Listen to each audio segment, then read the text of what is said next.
คุณแม่ของเฮาเนอกราบนึกถึงคุณครูบาอาจารย์กราบพระเรียบร้อยก็ให้ขยับขยายนั่งตามสบายนั่งก็ได้นอนก็ได้ต่อนนี้ไปเจิญฮับปอนนอนไว้หันก็ได้เป็นอย่างเนอะสัพปีติโยวิวัชชันตุสัพพะโลโกวินัสสันตุมาเตภวัตวันตรายโยสุขีทีคายุโกภวะอภิวาทานะสีริสนิจจังวุธาปจายโนจัตตาโลธรรมาวทันติอายุวันโนสุขังปะลังเอาแล้วสบายอกสบายใจม่วนอกม่วนใจโล่งอกโล่งใจได้ไหวพระได้ฮับปอนสบายใจดีแล้วบ่โล่งใจดีแล้วเนาะตอนนี้ไปก็ตั้งใจที่จะฟังธรรมะกันสำหรับญาติโยมท่านผู้ฟังที่ไหลมาจับไหลมาปะใหม่ๆยังมาได้ฟังกันเป็นแต่เป็นว่าคำเตื้อก็ฮู้ว่าเวลานี้เป็นเวลาของรายการธรรมะเวลาใกล้แจ้งใกล้รุ่งออกอากาศเป็นประจำทุกวันตี3เป็นต้นไปบางสถานีก็24 ชั่วโมงตี104.5นี่ก็24 ชั่วโมงก่อนหน้าตะกี้ก็ฟังตุลุงทองหรือว่าพระครูโสพลบุญญาภรณ์ตุลุงทองวัดโสพนารามแม่ริมแล้วตั้งแต่เวลาตี3อันนี้เป็นรายการสดวันติดจันทร์การ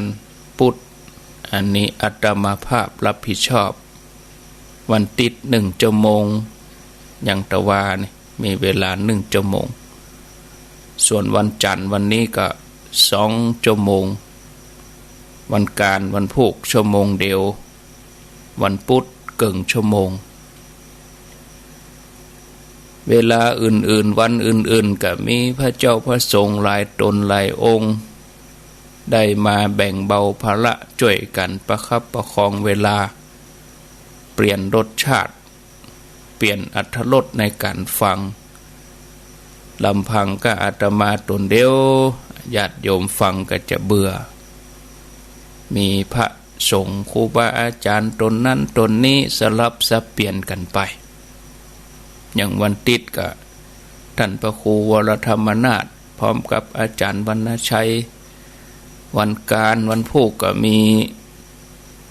ท่านพระอาจารย์สาธิตธีระปัญโยที่เป็นอยู่แม่เมาะลำปางส่วนวันพุธนั้นก็เป็นพระครูสังฆลักษณอัตรัตนศิริวัดหริกลามพัดศุกร์เสาร์ก็เป็นตุลุงยองหรือว่าท่านชัยวัฒนาคเสโนอันนี้สำหรับรายการช่วงเจ้าอย่างอีลงสบายแต่เวลาแมลงกับวันเสาร์วันอาทิตย์นี่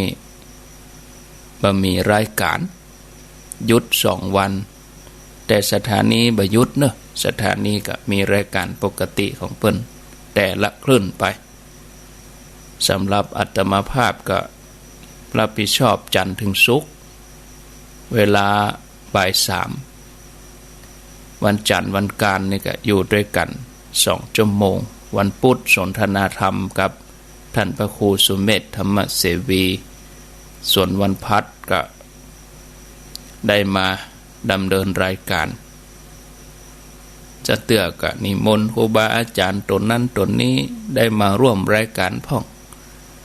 ครูบาอาจารย์เปิ้นติดงานก็รับผิดชอบไปแต่ละวันพัดไป ส่วนวันศุกร์ก็เป็นท่านชัยวัฒน์นาคเสโนอันนี้ก็แจ้งญาติโยมในพื้นที่สันปะตองแม่วางดอยหล่อนี่แม่เจ้าก็ตั้งแต่ห่างดงล่องใต้มาเนาะห่างดงสันปะตองแม่วางดอยหล่อป่าช้างอันนี้เพอก็ไปถึงในตัวเมืองละปูนปุ่นอะฟังที่103.50แดนดินถิ่นล้านนาตั้งแต่ตาลี่ล่องไตไปตาลี่เวียงหนองล่องบ้านห้องจอมตองอันนี้ฟังที่98.75ที่วัดห้วยตองซักถ้าห่างดงขึ้นเหนือไปปุ่นทั้งในเวียงสันละปีสันทรายด้วยสะเก็ดสันกำแพงแม่ออนแม่แตงแม่ริมอันนี้ฟังที่ฝ่ายหิน104.50เลยไปกว่านั้นฟังที่100.25ฟังแม่อ้ายชัยประการแต่เมื่อคืนนี่ญาติโยมตังสันปะตองดอยหล่อนี่ฟังที่บ้านเป็นเรดิโอตัวเมืองละปูนป่าช้างอันนี้บ้านเป็นเรดิโอเมื่อคืนนี่2 ทุ่มถึงวัน96.25บ้านเป็นเรดิโอบางคนนี่บัดจ้างจะไหลเนาะและอย่างวันพุธนี่ก็89.5บ้านทุ่งเรดิโอก็รับวันอาทิตย์แล้วก็วันพุธทุกคืนบ้านทุ่งเรดิโอของลุงดมนี่นะและแม่เจ้านี่เปิ้นก็ฮับตี 5 ถึง 6 โมงทุกวันตัวทุกวันตี 5 ถึง 6 โมงของบ้านทุ่งเรดิโอไล่เสาะหาเอาเนาะบางคนนี่จะฟังตีหันตีเดียวบ่จังไล่เสาะหาไล่บะปะก็เป็นว่ามันได้ฟังกันอย่าไล่เอาญาติโยมเหมือนเฮาขับรถเสาะหาร้านค้าน่ะร้านนี้ปิดเฮาก็ไปแถมร้านนะร้านนี้เปิดโอ้เฮาไปกินแล้วอาหารบ่ล้ำเฮาก็กินเตื้อเดียวนะไปร้านนี้เปิดแต่พนักงานต้อนรับบ่ดีเจ้าของร้านบ่ม่วนเฮาก็บ่เข้าอะอย่างร้านนี้เปิดแล้วเจ้าของร้านม่วนพนักงานต้อนรับดีอาหารก็อร่อยสะอาดสะอ้านที่นั่งก็ดีอันนี้เฮาก็อยู่เฮาก็กินก็เหมือนเดียวกันนะญาติโยมไหลเสาะหาเอาเนาะสำหรับท่านที่ฟังตลอดนี้แล้วก็เข้าใจถึงเวลาเปิ้นก็ไหลมาก็ต้องขอบคุณอนุโมทนาบุญกับสถานีวิทยุด้วยได้บุญด้วยกันตื่นมาก็ได้บุญละเปิดเครื่องส่งคราวใดกระแสไฟเข้าเครื่องส่งเข้าคอมก็เป็นบุญทุกครั้งเพราะคนฟังเปิ้นฟังมาเจ้านี่บางคนเปิ้นใจเปิ้นสงบฟังไปนะเมื่อเฮาได้สดับรับฟังจะก่อให้เกิดความสงบอันนี้เป็นอานิสงส์ถ้าบ่เคยฟังหรือว่าเคยมีคนบอกคนกล่าวฟังครูบาอาจารย์ตนนั้นตนนี้เฮาก็เอามาพิจารณาที่เจตนาของการเผยแผ่ธรรมะก็คือเพื่อจะยกระดับจิตคนฟังให้เกิดประโยชน์สูงสุดฟังเฮาว่าฟังแบบไหนเฮาจะฟังอย่างใดจะได้อานิสงส์อย่างใดบางทีเฮาก็จะเอาฟังแบบม่วนพระคุณเจ้ารูปนั้นเสียงม่วนมันก็ม่วนนะก็ได้ดีเหมือนกันได้ความชื่นใจแต่ถามว่าธรรมะที่จะเกิดกับตัวเฮาน่ะเฮามาจะเอาความม่วนไปหรอศรัทธาญาติโยมเนาะในทางพระพุทธศาสนานี่เปิ้นฮือปฏิบัติพอจิตตัวเก่าโดยการที่ฟังไปโดยปฏิบัติไปโดย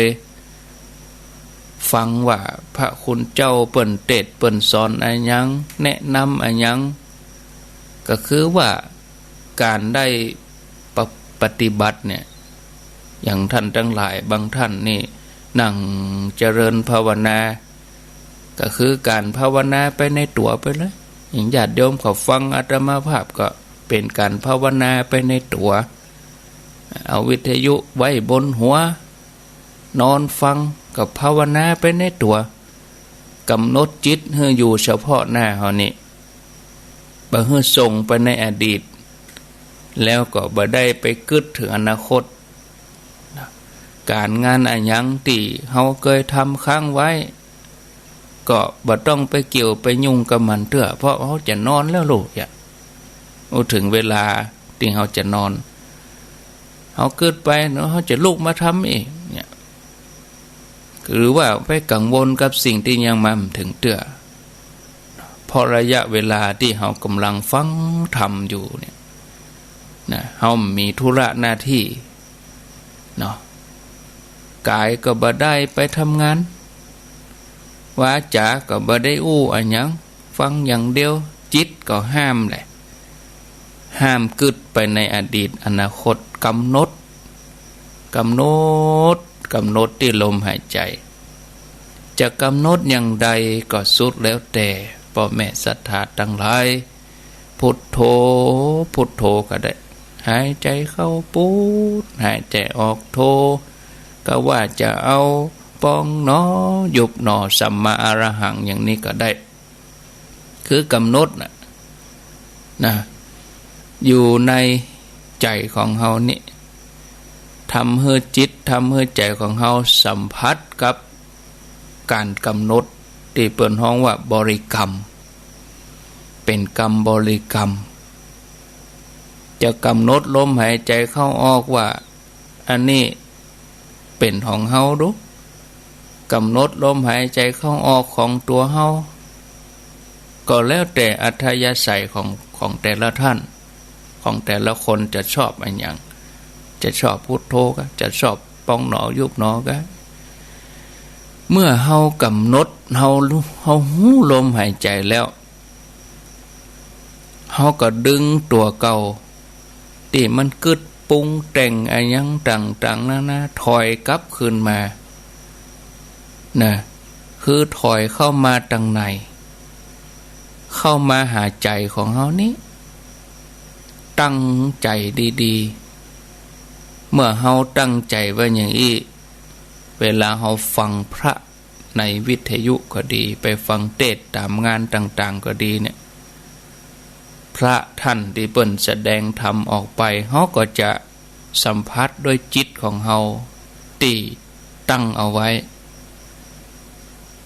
โดยที่บ่ส่งใจไปนะไปทางนอกกึดไปทางอื่นจิตจดจ่อ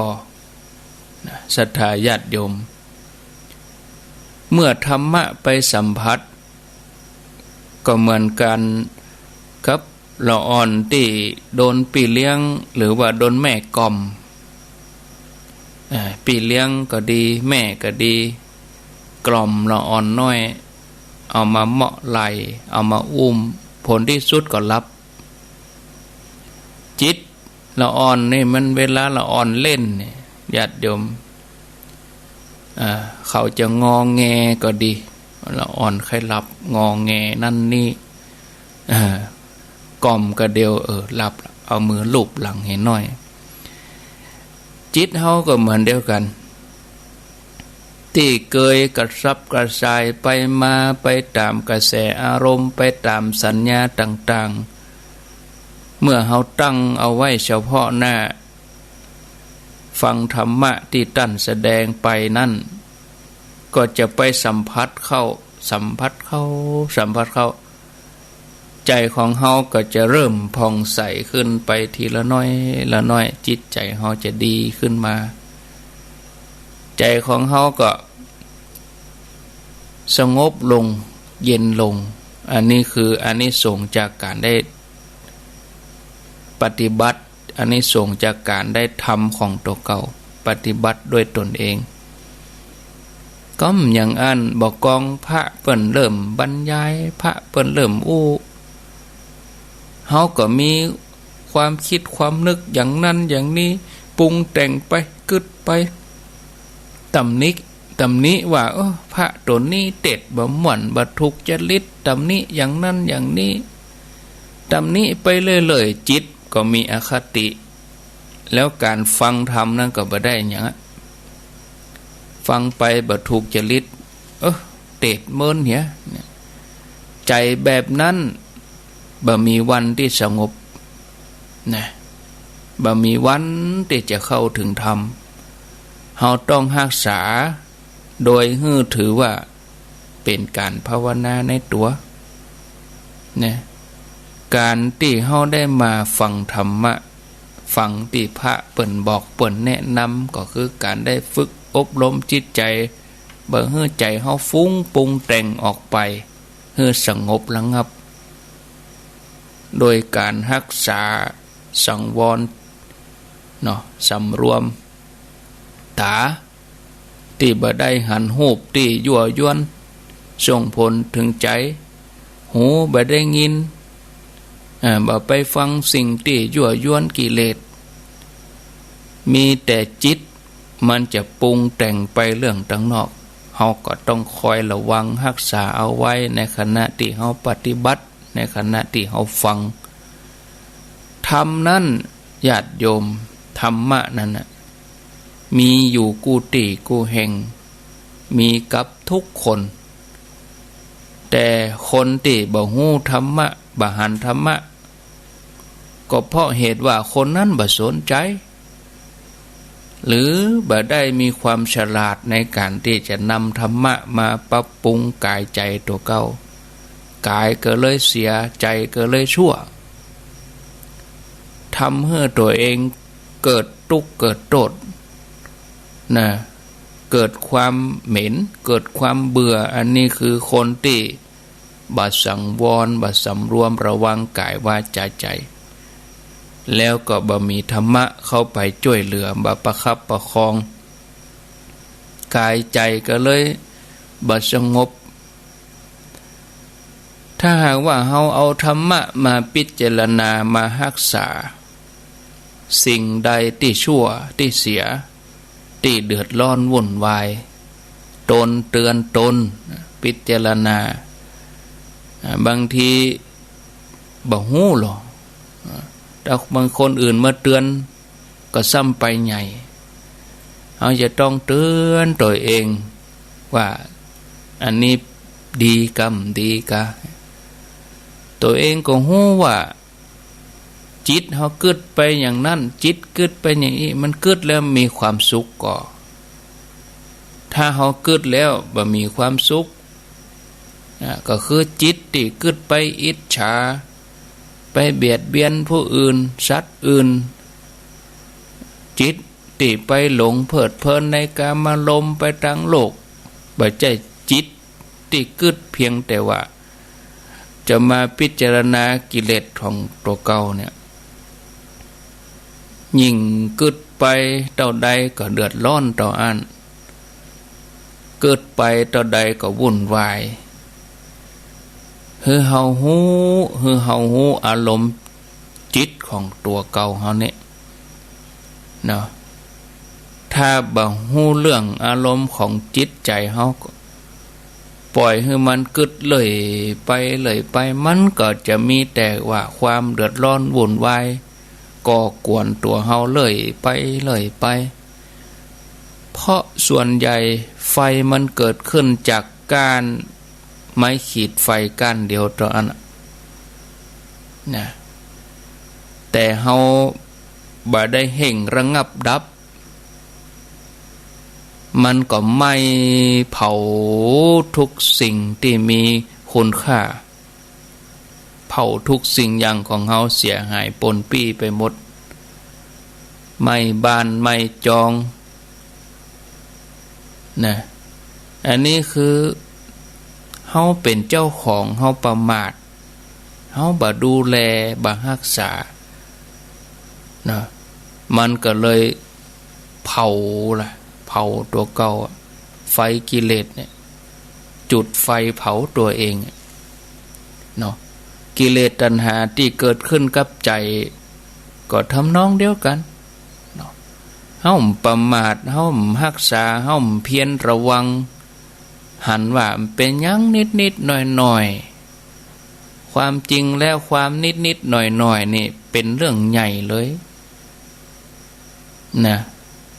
ศรัทธาญาติโยมมันเริ่มต้นจากความเป็นนิดๆหน่อยๆความเป็นบ่เป็นหยังเนี่ยยังคนก็เป็นละอ่อนมาให้ก่อนแล้วก็มาเป็นคนใหญ่เนี่ยบ่ใช่ว่าเป็นคนใหญ่แล้วจะกลายไปเป็นละอ่อนหรอกเนาะมันก็ต้องเป็นละอ่อนมาก่อนของน้อยๆเพิ่มไปเรื่อยๆบำรุงไปเรื่อยๆมันก็ใหญ่ไปโตขึ้นนะญาติโยมอันนี้เรื่องความชั่วความเสียที่เฮาทุกท่านได้รับทุกข์รับโทษมันก็เหมือนกันมันก็เกิดจากสิ่งที่ว่าน้อยเดียวนะนิดหน่อยอย่างฝุ่นละอองที่เข้าตาของเฮามันก็นิดหน่อยก็ทำให้ตามัวตาเสียเหมือนกันเนาะตาเป็นต้อนะขอนไม้ต่อไม้ไม่สูงตึงต้นก็บ่เคยเข้าตาของคนแต่สิ่งที่ทำให้เฮาหัวแม่มือแตกกะเท้าแตกกะไปสะดุดของเล็กๆน้อยๆต่อไม้ใหญ่ๆเฮาหันนี่เฮาก็ข้ามกระโดดข้ามเนี่ยแต่ที่เฮาได้เจ็บกับไม้น้อยๆเศษน้อยๆหนามกะ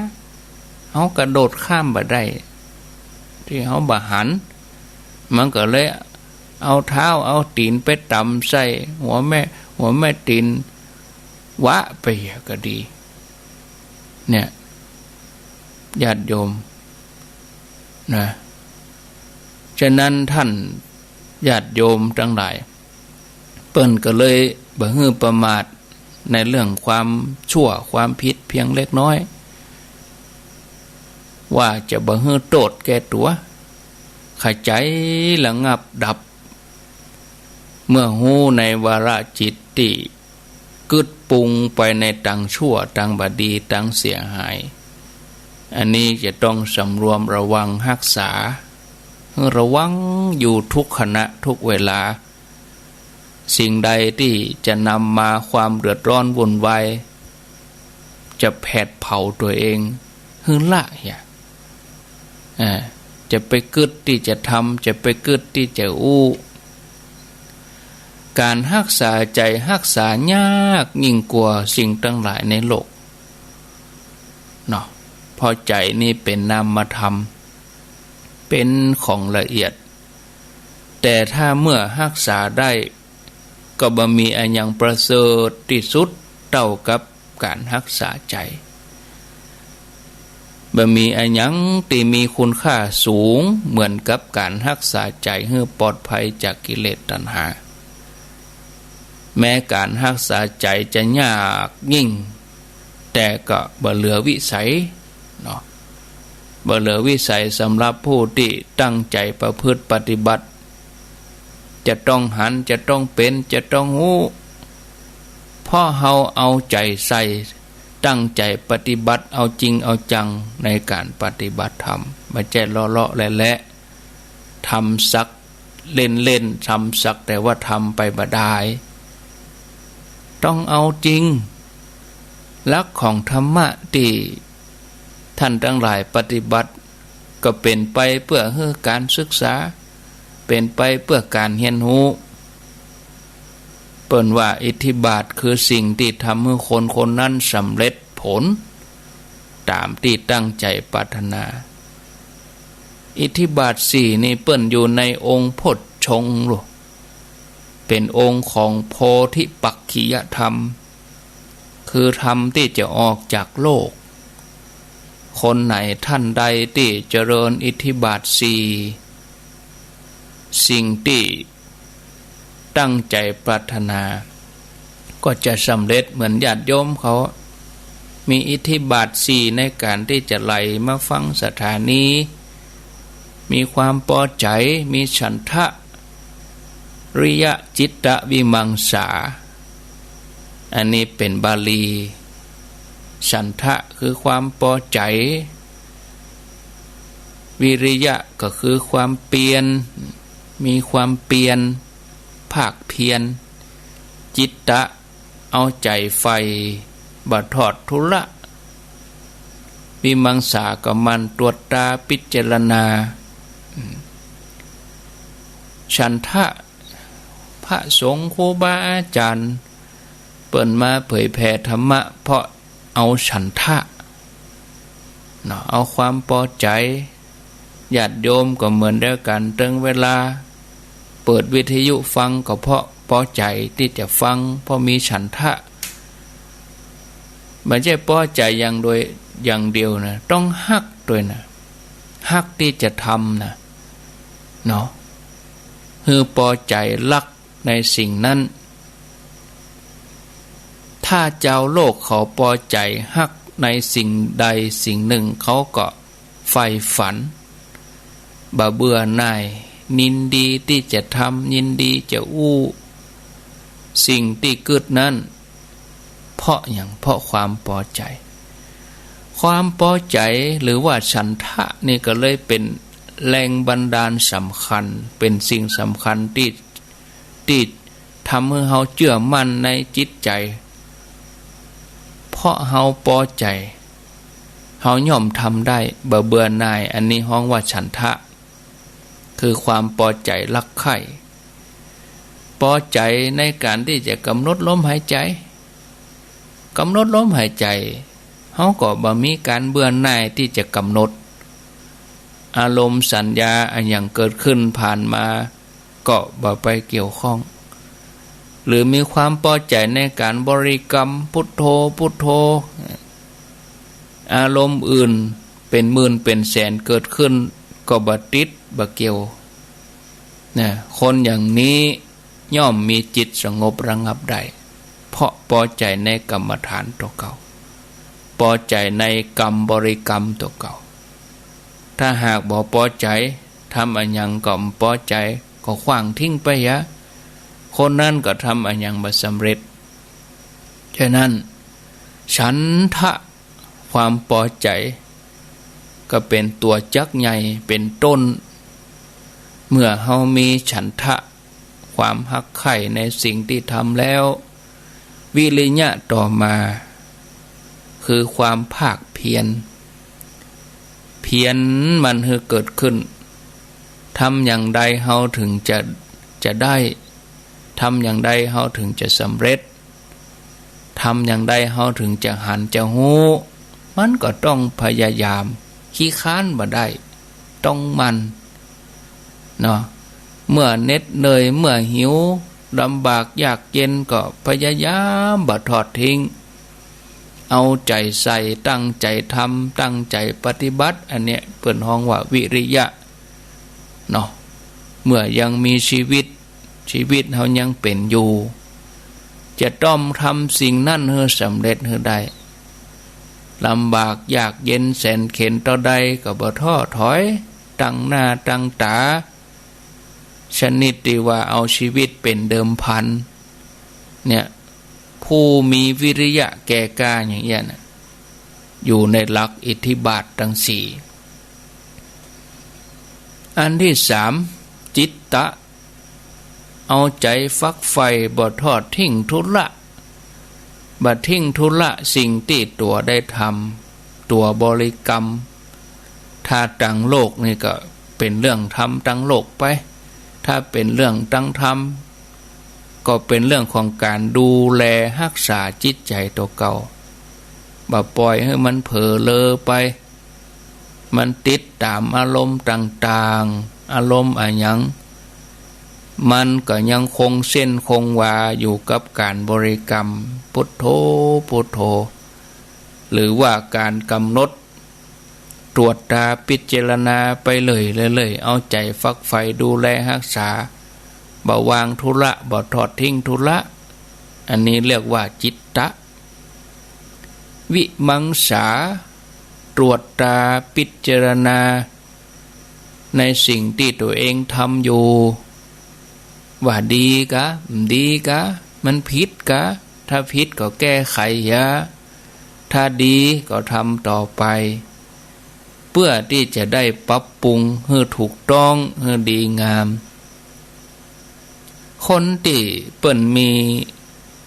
อิทธิบาทสี่ประจำอยู่ที่ตัวอยู่ที่ใจบอกว่าจะทำงานชนิดใดหยาบละเอียดยากง่ายขนาดไหนคนนั่นจะทำสำเร็จไปได้เปิ้นก็เลยว่าอิทธิบาทสี่ก็เป็นอิทธิฤทธิ์อิทธิบาทเป็นอิทธิฤทธิ์เหมือนกันบัจจัยอิทธิฤทธิ์ในเรื่องของปาฏิหาริย์นะอิทธิบาทสี่เป็นอิทธิฤทธิ์ของตัวเองสามารถจะทำเมื่อตัวเองผาธนาไปสำเร็จไปได้ตามความต้องการเพราะอาศัยอิทธิบาทสี่คือหลักธรรมเพื่อความสำเร็จคนที่ปฏิบัติบ่ฮู้บ่หันอันยังเนาะทำอันยังก็บ่ได้สำเร็จลุล่วงก็เพราะว่าขาดอิทธิบาทสี่ตั้งใจก็ตั้งใจบ่แท้บ่มีวิริยะบ่มีความเปลี่ยนปอจิตใจบ่ได้ใส่ใจแล้วก็บ่ได้ตรึกตรองพิจารณาอิทธิบาทบ่แท้อิทธิบาทบาทเดียวบ่ได้อิทธิบาทสี่เนาะฉันทะอย่างเดียวละอันนะพอใจล้ำทีนี้เฮาก็จะต้องปรับ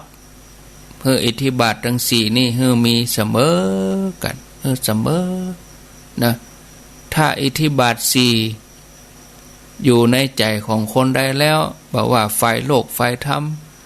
เขาคนนั้นทำมันอย่างก็สำเร็จตามความประสงค์อันเนี้ยเป็นธรรมะของพระพุทธเจ้าที่สอนหมู่เฮาทัตถาทั้งหลายให้ทำสิ่งใดที่ตัวอยากหันอยากฮู้ถ้าบ่ทำจริงผลที่เกิดก็บ่มีขึ้นถ้าการทำจริงเป็นสิ่งสำคัญก็ต้องอาศัยธรรมของพระพุทธเจ้าเข้าไปกำกับเป็นเข็มทิศเพื่อจะนำจิตนำใจของเฮาไปสู่ต่างที่ตามที่ตัวเองมุ่งหวังเนาะถ้าหากจะอู้ถึงความเดือดร้อนวุ่นวายอู้ถึงความสบายสงบ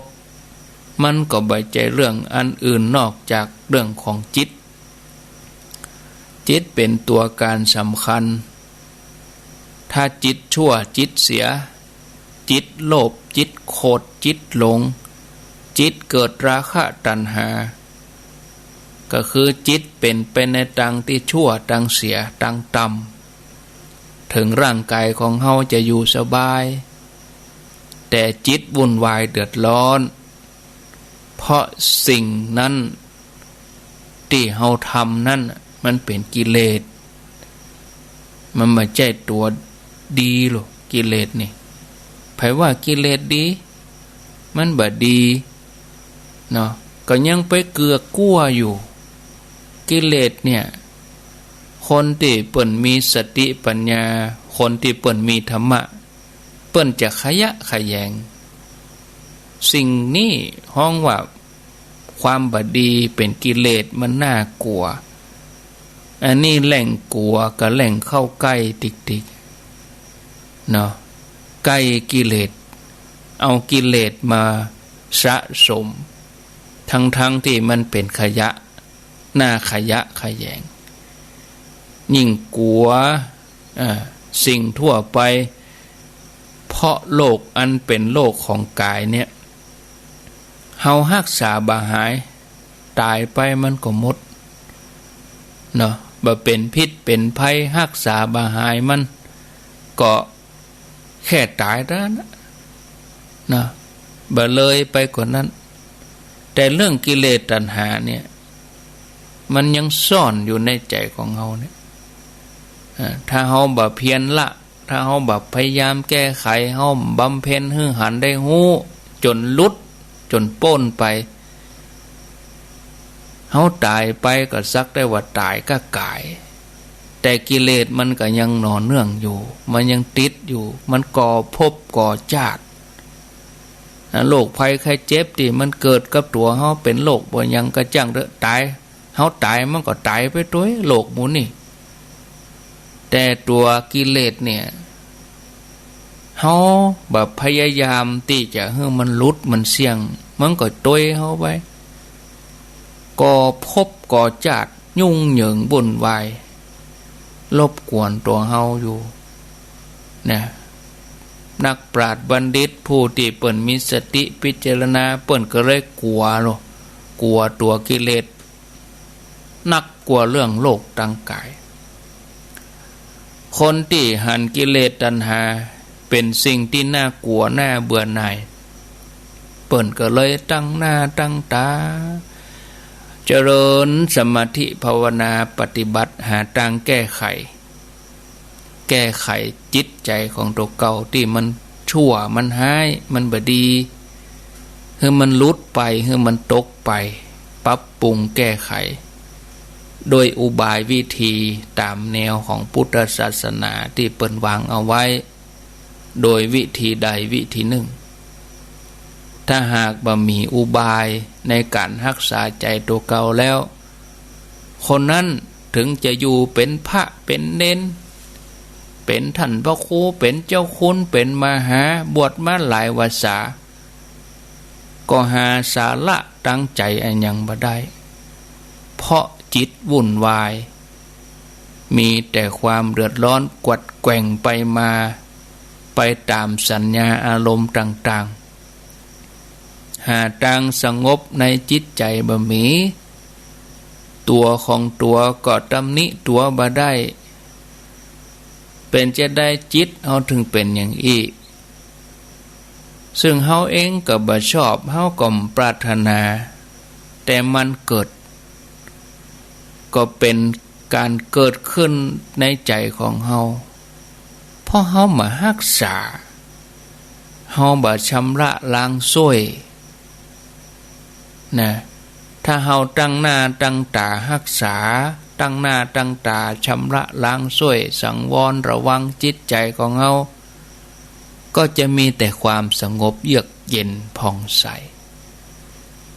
การรักษาจิตการพิจารณาธรรมะเพื่อชำระจิตเป็นข้อธรรมพุทธเจ้าที่เปิ้นรับรองไว้เมื่อกูคนตั้งหน้าตั้งตาประพฤติปฏิบัติรักษาธรรมะที่พระองค์วางไว้คนนั้นก็จะเป็นคนดิบคนดีเนาะมีคติเป็นสองนะคือเป็นอนาคามีบุคคลพ้นจากกามราคะปฏิฆะคือความใคร่คิดติดข้องกำนัดยินดีจะบ่มีวาระจิตไปในต่างนี้ความงุดหงิดในจิตในใจเป็นไปเพื่อความโกรธก็จะบ่เกิดขึ้นหรือหากปัญญาแก่กล้าตัดอวิชชาหมดไปก็เป็นอรหันต์บุคคลสิ้นกิเลสอาสวะถ้าว่าตั้งหน้าตั้งตาปฏิบัติรักษาเอาจริงเอาใจรับรองเปิ้นรับรองว่ายังจ้าบ่เกิน7 ปี7 เดือนยังเว้ยกับ7 วันต้องเกิดขึ้นต้องหันแน่นอนศรัทธาญาติโยมทั้งหลายนะก็เดี๋ยวจะมาอู้ถึงเรื่องสติปัฏฐาน4เบื้องต้นแต่พอเวลาแล้วประเด็นนี้ตี 3จะตี 4แล้วเอาไปต่อช่วงตี 4ปลายเรื่องสติปัฏฐานเนาะกายานุปัสสนาสติปัฏฐานแล้วก็ธรรมานุปัสสนาสติปัฏฐานแล้วก็มีจิตตานุปัสสนาสติปัฏฐานธรรมานุปัสสนาสติปัฏฐานก็ ว่าไปถ้าบ่จบวันพวกเขาก็มาต่อแถมนะเวลาจึงมีเปเลอะปะเต๋อเนาะท่านผู้ฟังญาติโยมไล่เลี้ยงกันไปอู้กันไปนะเวลามีเปเลอะโดยเฉพาะวันจันทร์เนี่ยในอู้เรื่องถึงแนวการปฏิบัติแต่ถ้าตีสี่ป่ายไปแล้วนี่ก็ต้องแหมแนวเพราะว่าคนที่ตื่นตีสี่ป่ายพวกนี้ก็หลากหลายทั่วไปอาตมาก็ใจอย่างนั้นนะหวังใจอย่างนั้นนะว่าคนที่เปิ่นตื่นเจ้าเนี่ยเพราะว่าเปิ่นมีใจไฟแท้นะแต่ถ้าควายไม่แหมน้อยก็จิตมนุษย์เรามันหลากหลายเนาะเราจะมาอู้ถึงเรื่องแนวปฏิบัติล้วนๆก็เดี๋ยวเขาก็จะไล่หนีไปอย่าบางคนก็อยากจะฟังธรรมะที่ลดมาหน่อยเนาะอันอย่างช่วงเจ้านี่อาจจะสูงไปหน่อยก็จะไปว่าเท่ากัน แต่กำเดียวช่วงตีสี่ปลายไปปุ่นก็เบาลงมาหน่อยก็เหมือนเครื่องบินที่จะลดเพดานบินลงมานะแต่ว่าช่วงตีสามเนี่ยคนที่เปิ้นตื่นมาเปิ้นนอนไปเปิ้นฟังไปพิจารณาไปโดยอาจจะเผลอรับไปจิตเป็นสุขบางทีก็เกิงรับเกิงฝันเหมือนว่าอาตมาไปนั่งบอกนั่งสอนอันเนี้ยจิตไปตรงเนี้ยมันดีนะเนาะมันดีกว่าเขาเตลิดเปิดเปิงไปอย่างอื่นนะท่านผู้ฟังญาติโยมเนาะเอาละกันเดียวก็จะลองฟังเพราะว่าอู้ไปจะได้ชั่วโมงเลยจะมีคนฟังก่อฮะอีนะแล้วประมาณตีสี่กับ10 นาทีนี่ก็จะได้มาอู้มาจาเรื่องราวต่อไปเอา0998366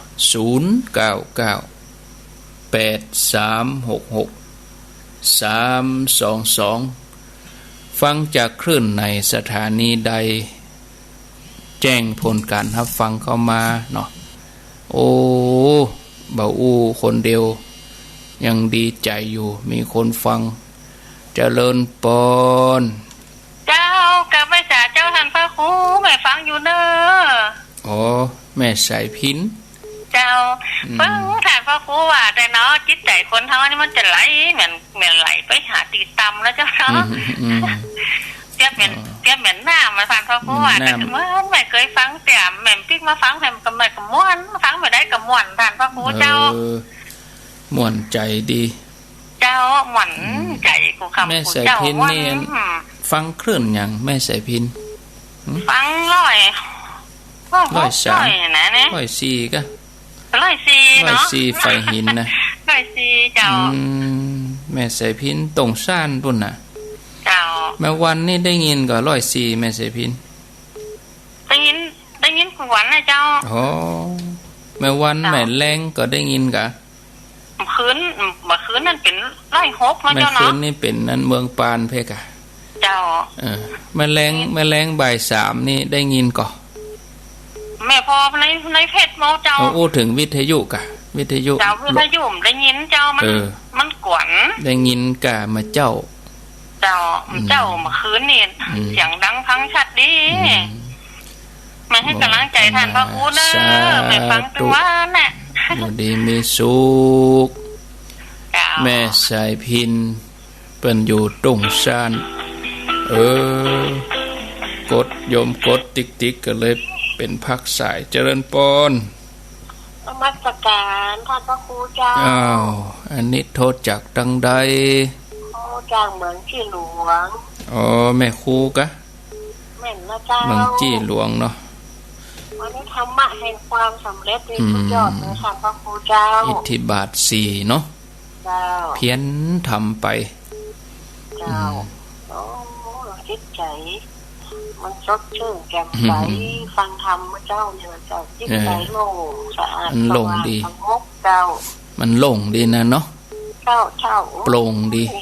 2คนพระครูเท่านี้ฟังอยู่เจ้าดีละเนอะท่านพระครูที่เผยแผ่ธรรมะสุภาพสุจงทั่วทุกหนทุกละแหงโอ้ อ้น้องทำคำสอนของท่านเข้าสู่ชีวิตได้ดีมากเลยเจ้าเอาสาธุสาธุสาธุ แม่ครูเปิ้นอยู่เมืองจี้หลวงเจริญปนไว้สาดาวท่านพระครูแม่จรูนแต่ว่านี่ได้คิวแล้วเนาะในเวียงเนาะปัดโตเจ้าโอ้โหได้หลับดีนะฮะสะดุ้งตื่นท่านพอดีเลยเต็มอกเต็มใจฝนตกในเวียงแต่ว่าจุ่มได้เหมือนหันอ่ะก็นอนไปฟังไปต่างจุ่มเย็นจุ่มใจจุ่มกายเนาะจุ่มเย็นดีเจ้าดีแล้วกะโอ้อนุโมทนาเด้อเจ้ายังได้เข้าภาษาก็ตามกับเจ้า12 กรกฎาเนาะ12 กรกฎาปะกันที่ฝ่ายหินเนอะเน้นญาติโยมในเวียงนะ0998366322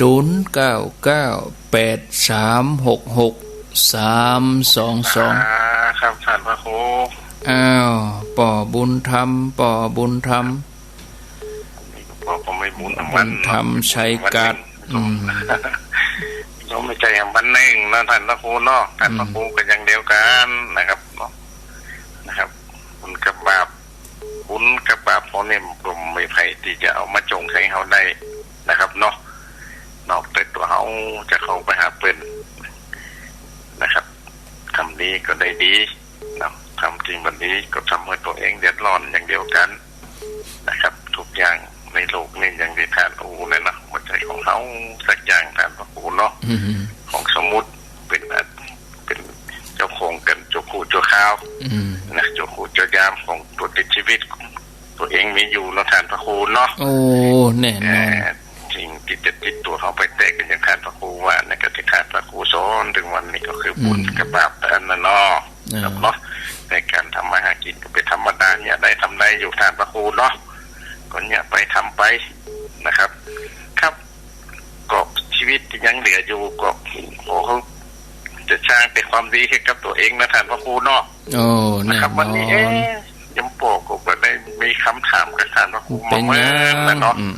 อันนี้ยมโปจะมีคำถามของเนื้อนะครับก็บางครั้งคำถามที่ยมโปไปนี่อาจจะได้ทุกท่านจะได้ตอบเป็นรายการหรือว่ามาได้กับเตียกานะครับคำถามที่ยมโปจะถามท่านวันนี้ว่าคือการทำมะวันเนี้ยเนาะการฟังธรรมะหรือธรรมะบรรยายนะครับยมโปก็ฟังนะครับถึงวันเนาะวันนี้ยมโปฟังธรรมะบรรยายจากท่านพระครูอยากจะถามท่านพระครูว่าการธรรมะบรรยายกับปฏิธรรมแบบล้านนาเนี่ยนะการฟังจะได้อานิสงส์เป็นผลบุญอย่างเดียวกันครับหมายถึงการฟังธรรมะบรรยายจะได้อานิสงส์ของอย่างกันทำฟังไหมแบบล้านนาจะได้อานิสงส์หันอย่างกันครับมันจะแตกต่างกันก็ครับท่านพระครูเนาะนะครับยมบอกก็ถึงว่าจะอายุแก่ขนาดนี้ยังมีคำถามไปเลยได้ยมบอกบุญธรรมยมบอกบุญธรรมก็ขอโทษขออภัยโดยท่านพระครูเนาะบางครั้งการยกแก่มาได้แต่การหู้กับปะไข่หู้ได้ว่าครับที่ไหนที่เขาบอกหู้ก็อยากจะถามท่านพระครูก็บัดถือว่าเป็นการรบกวนท่านพระครูเนาะเป็นยังนะครับเนาะยมปอรบกวนในนี้เนยมปอคือกำลังใจเนยท่านพระครูเนาะชีวิตที่เดือดนี่ก็ยมปอแต่หูตะเกียบนะเขาคือทำความดีกับสิ่งญาติธรรมติดตื่นเช้ากันมันนี่ก็ขอคือได้ครับผลบุญอย่างเดียวกันนะครับเนาะนะครับเนาะคำถามของเรื่องปอมีประโยชน์ก็ถามก็ตอบถ้ามีประโยชน์ก็บ่ตอบก็บอกเป็นอย่างเน้อนะครับเนาะรอฟังในวิทยุเน้อสาธุเนาะรอฟังในวิทยุเจริญปอนก็ถามได้เจริญปอนติดแล้วเสียงเบาไปเนาะบ้านนาเจ้าเอาโทรศัพท์ใกล้ๆปากหน่อยแม่เจ้าอีกอะโรงพยาบาลดันแม่บุญพินใจเขาจะคิดเนาะใจเขาจะคิดตาจะพอไปทางใดเนาะคนเขาต่างคนจำเนี่ยอยู่แล้วละอ๋อคนว่าเอาคนใหญ่ถ้าเอาว่าถ้าแบบฟังเขาแล้วไปเนาะจะกรรมจะสร้างเนาะก็ นาะอายุผ่านนี้น่ะมาสอนกันมากกว่าพี่น้องกันกับจ้างเถอะไม่ใช่เหมือนกับท่านพระครูว่าพี่สาวเกิดเนี่ยว่าสอบมาใช้สารเดี๋ยวแค่เป็นอายุแค่ของเราอะไรไม่ตั้งป้องพี่น้องตั้งใจแน่เจ้าใจกู้วามกระตามใจเถอะมาข้ามใจเนาะสาธุเนาะกำลังใจท่านพระครูฟังได้เด้อโมทนาสาธุแม่บุญพินโรงพยาบาลลานา0998366322รับสายถึงตี40 นาทีเดี๋ยวมาฟังธรรมะกันต่อเจริญปนพระเจ้าเป็นฟองเลยแม่จันฟ้องแจ่ห่มว่าจะได้แม่จันฟ้องฟังสถานีไหน104เจ้า104ได้ยินทีเนาะเจ้าชัดเจนเนาะแม่เจ้าแม่แรงได้ยินกะ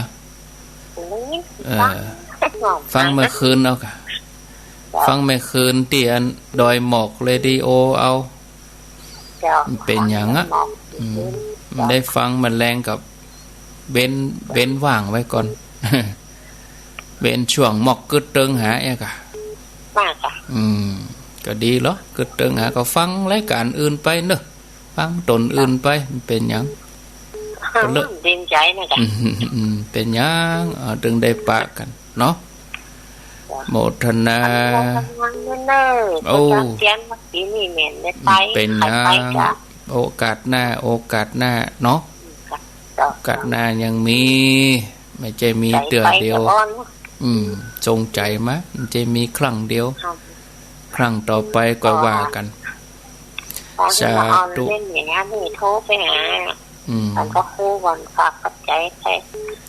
บัดรับแม่ท่านพระครูเปิ้นจดเบอร์ฮื้อแล้วมีเผียวตังไผเยาไม่หยังปุ้นขอว่างานนี้บัดรับโอนบัดรับหยังเนาะเอาไว้เตือนหน้ามาทำด้วยตัวเองเนี่ยแน่นอนดิชาวมีมูลก็ได้ในโตกกันเนาะอันกะโมทนาเนอสาธุเจริญปนเจ้าจากดังใดสเก็ตลงเหนือเจ้าโดยสเก็ตว่าจะได้โดยสเก็ตฟังชัดเจนดีเจ้าแต่แมลงบัดได้ยินเลยเจ้าโอ้โดยสเก็ตได้ยินกะเจ้า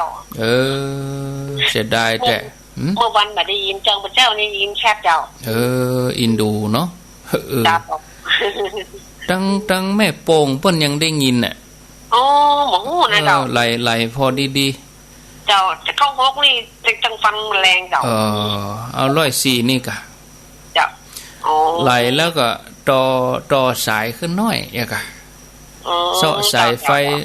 ยไฟมามัดเสามันนะมัดเสาอากาศแล้วก็ไหลเสาะหาให้น้อยเดิมมันตึงได้แต่มีใจอยากฟังกันอีนะเจ้าฟังทุกวันนะเจ้าฟังเจ้ากูแรงแต่โทรบัดติดบัดไรเจ้าเป็นยังวันนี้ติดแล้วหรอเนาะเจ้าเนี่ยฟัง2 สถานีนะเจ้าวิทยุนะดีแล้วกะเจ้าฟังตลอดนะเจ้ายินดีเนอเจ้าสาธุเปิ้นจ้างไหลก็ไหลไปไหลมาไหลเสาะหากันเนาะเปิ้นถึงว่าไหลหากันหรอไหลหากันเจริญปนไว้จ้าเจ้าอันนี้โทรจากทางใดจากบันห้วยม่วงยาบันทิกะห้วยม่วงบันทิแม่อำพรเนาะเจ้าฟังตีนึงมันนึงมาแล้วป่ะถามฟังกันกะฟังนะฟังอ่ะลูกละหนอมเดี๋ยวนี้เนาะตีหนึ่งนี่นะนอนอยู่มาลูกตื่นนอนฟังเนาะนอนฟังอ่ะวันตีหนึ่งอ่ะชอบเปิดอันนั้นอ่ะเปิดฟังแล้วก็ไปเดี๋ยวอันใครฟังอันนั่นอ่ะอย่างบอกเบิกสูตรเบิกมันไอ้เด้อมันผูกก่อนกะ เจ้านั่นพวกนี่เป็นสวดเบิกนะแม่ฟังโง่โมเลงมันไขจักเลยอันกะต่อสายขึ้นนะเอาสายไฟมาแค่หน่อยนี่นั่นกะมัดสายขึ้นโมเลงนะนั่นมัดสายขึ้นให้น้อยเนาะเจ้าโมทนาสาธุเข้าใจดีนะโมทนาสายต่อไปเจริญปนไว้สาเจ้าท่านพระครูเจ้าอันนี้จากดังใดวัดเขตารามแม่จันติบแนะนำพ่องตามลุงทองเจ้าลุงทองเจ้าแนะนำตัวเองพ่องเนาะตัวลุงทองก็เป็นอมตะแต่นะแต่ฟังบักก่ายฟังเมื่อได้ก็ม่วนอยู่นะยังของคนฟังบักก่ายสักอย่างอะเจ้าโอ้เป็นดีกว่าฟังบักก่ายเนาะธรรมะธรรมโมก็ฟังบักก่ายเจ้าเป็นอมตะแต่ตัวลุงทองนี่นะหาตัวเปรียบยากเลยมีละยุคนี้ยินดีเนอแม่จันติบเจตกาลามเจ้าไว้สาเจ้าสาธุแหมสัก2 สาย40 นาทีเจริญปนไว้สาเจ้าจากดังใดห้วยทางเจ้าห้วยทางไปไก่ที่ไหน แม่จ่าในฟังคลื่นไหนแม่จ๋า103กะคนว่าแดนดินทีนั้นนาอีหรอแดนดินแล้วได้ยินทีกับทางบ้านเฮานี่มันก็มีโซ่ๆหน่อยจ้ะอดเอาแหมสิ้นเดือนนี้ก็ฟัง98ได้ละรอสิ้นเดือนนี้ก่อน มันบัดนี้ตั้งแต่นี่เรียงลองคนยุดว่าก็โซ่หาตุ้เจ้าจังได้ก็พบดักวิดครับดักวิดเลยเนาะได้รอเขานี่มันมาม่วนนะได้รอเขามันอยู่ตรงกลางมันเสียเปรียบหน่อยตั้งใต้เปิ้นก็ฟังได้จอมต้องเนี่ยบ้านโฮงเนี่ยเปิ้นได้หรอ98นี่นะตั้งเหนือเปิ้นก็ฟังตีน้ำบ่หลวงตั้งในเวียงก็ได้ฟังฝ่ายหินได้รอเนี่ยมันติดตั้งตัวเองได้แท้นี่ติดตั้งแต่เนี่ยโดยรอดักวิดอดเอาเด้อฟังเจ้าฟังตลอดแล้วตูนนายก็ฟังหมดเจ้าฟ้าอย่างที่ละก็ฟังหมดนะกันมันดีใหญ่มันน่ะไหลซ้อหามันเห็นแล้วมันชอบฟังเห็นแล้วนี่แล้วกันเนาะโมทนาจ่าสีเป็งศรัทธาบ้านลุ่มนะห้วยทางว่าไกลกันจากปากตั้งเจริญก็ลงไปห้วยทางสายสุดท้ายเจริญปนไม่ทราบท่านพระครูครับสุดท้ายเตบบุตรอุบาสกอยู่ไหนสายสุดท้ายครับอยู่ตรงใดติดยากครับพยายามเอาพยายามเอาเนาะจะได้ฟังของดีพยายามเอาพยายามเอากะครับอันนี้เป็นคลื่นของวัดสายหินนะครับยังไม่นะครับโยมอยู่จุดไหนพี่กัดตรงใดผมอยู่หนองสีแจงครับก็เคยมาท่านก็ประตูเปิดไปครับปันมีเพื่อนเนาะปล่อยรถปันมีเพื่อนมาด้วยไผมาด้วยประตูครับรถสีขาวที่นำมาอย่างไปถวายท่านปอจะนึกได้ครับได้ไปไหว้ท่านหนองสีแจงไปที่ญาติโยม3-4 คนครับมันกึดหาอยู่เนาะครับกึดเติงก่อนมันมีตุยรถไปอย่างเพื่อนตัวอาศัยเพื่อนไปครับเป็นยังโอกาสหน้าก็มาเนาะยินดีเนอครับกระโทษกับกำลังใจนะสาธุเอาละเนาะแต่อีกก่อนขอบคุณขอบใจที่โทรมาแล้วก็ขออภัยที่เต็งกดมาแล้วก็ไม่ได้รับเอาไว้ช่วงที่2ส่วนใหญ่นี่ก็จะมี104นี่นักแล้วก็103.50ก็มีประปรายทั้ง